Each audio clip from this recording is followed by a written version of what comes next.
off at 10 degrees officially in Raleigh this morning. That is 1 degree above this morning's record low, and it's one of the older records set all the way back in 1887, but we stayed just above it, and now we're at 12 degrees, which isn't a whole lot warmer. Records are going to be out of reach over the next couple of mornings, but we're going to be close again by Saturday morning, forecasting a low of 11, just 4 degrees above the record set back in 1924. So that one set 94 years ago.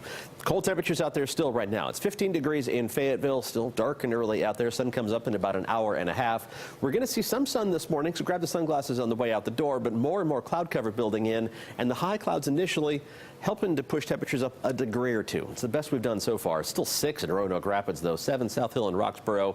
At 12 in Raleigh does feel like 12 because there's no wind, so at least no wind chill. The snow is going to hold off until late afternoon and evening, so temperatures will have time to warm up into the mid-30s all across central North Carolina. Not much variation from north to south, maybe low 30s as you head towards the Virginia state line, but that chance of snow is going to fall into ground that's been really cooled off by the cold air recently, which means it's going to be able to stick. Still 17 degrees by 8 o'clock this morning, warming up to around freezing by noon. More cloud cover building in. We'll hit the mid-30s, maybe a few flurries south of the triangle this afternoon, with a better chance of snow spreading in from the south as we head through this evening, with the heaviest snow falling well after sunset. Let's take a look at Futurecast and its version of where and when the snow is going to move in.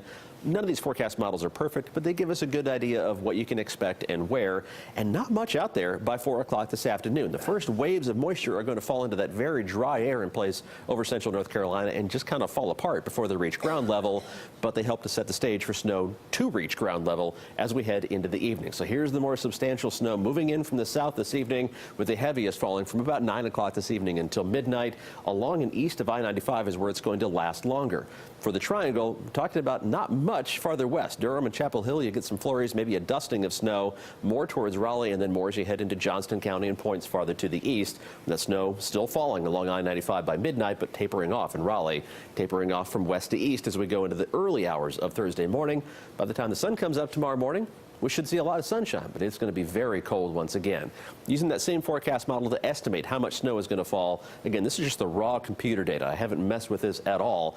This is kind of the upper limit of what I think you would expect to see on the ground early tomorrow morning, which would be about an inch for downtown Raleigh. But heavier amounts the farther east. You could pick up more than 4 inches of snow, just slightly more east of I-95.